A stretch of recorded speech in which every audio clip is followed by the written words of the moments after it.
Se arrependimento matasse... Já ouviu essa frase, não é? Vamos ouvir agora uma frase de Jesus. Se não se arrependerem, todos vocês se destruirão. Não é o arrependimento que mata, é a falta dele. Arrependimento significa mudança de mentalidade.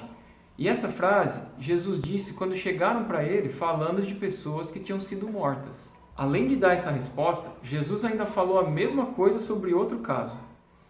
E aqueles 18 que a torre caiu em cima e matou? Vocês pensam que eram mais pecadores que todos os moradores de Jerusalém? Não, mas se não se arrependerem, todos, do mesmo jeito, se destruirão. Falaram para ele sobre o que aconteceu lá com os outros. Jesus chama a olhar aqui, para mim, para dentro, e ver o que deve mudar. Ele veio chamar os pecadores a mudar de mentalidade, como um médico que ajuda quem está doente. Mas quem acha que não está doente, não precisa se arrepender, não enxerga em Jesus uma oportunidade de ser curado, de mudar. Vê nele uma ameaça ou incômodo. Não por acaso são essas as pessoas que mais perseguiram Jesus. Não foram os pagãos.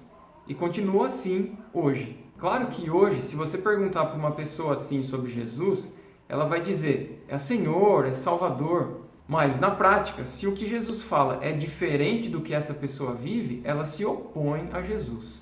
Principalmente se ela já tiver os argumentos religiosos que justificam essa postura. É comum acontecer o seguinte, um grupo se identifica em torno de alguns assuntos, todo mundo pensa o mesmo sobre aquilo. E quando se reúnem, reforçam uns para os outros aquele modo de pensar. Criam argumentos, usam material escrito, de modo que aquilo ali se torna o certo, o sagrado. E o grupo tem na ponta da língua as justificativas. Aí, se chega alguém com uma posição diferente, ele vai ser visto como quem está errado, mesmo que esse alguém seja Jesus.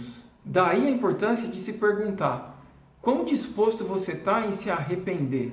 Mas eu não estou falando daquela história de você precisa se arrepender dos seus pecados, que corresponde a uma lista de coisas que você precisa parar de fazer porque são consideradas erradas. Às vezes consideradas erradas mais pela religião do que por Deus. Eu estou falando em mudar seu modo de pensar para ver as coisas como Deus vê, para entender um assunto conforme o que Deus acha daquilo. Quanta disposição você tem para mudar o que pensa sobre alguma coisa que talvez até hoje você considere sagrada. E essa mudança de mentalidade dentro vai gerar ações mais concretas e visíveis também. Mas o processo é de dentro para fora. Por isso que eu acho útil aquela frase, não basta sair do sistema religioso, é preciso que o sistema saia de você. E o mais importante é que o reino de Deus esteja dentro de nós, porque é ali que Jesus falou que ele está. Percebe que isso tem tudo a ver com a boa notícia que Jesus veio trazer?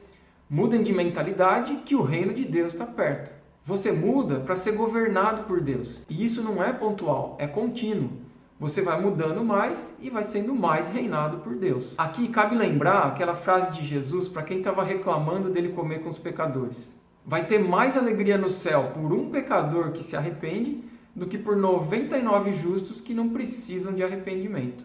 Se você achar que se arrepender é uma coisa pontual, por exemplo, quando se converte, vamos simplificar assim, existe uma grande chance de, depois desse passo, se tornar como os 99 que acham que não precisam mais de arrependimento. Claro que se alguém perguntar, você se considera justo? A resposta vai ser, não, sou pecador.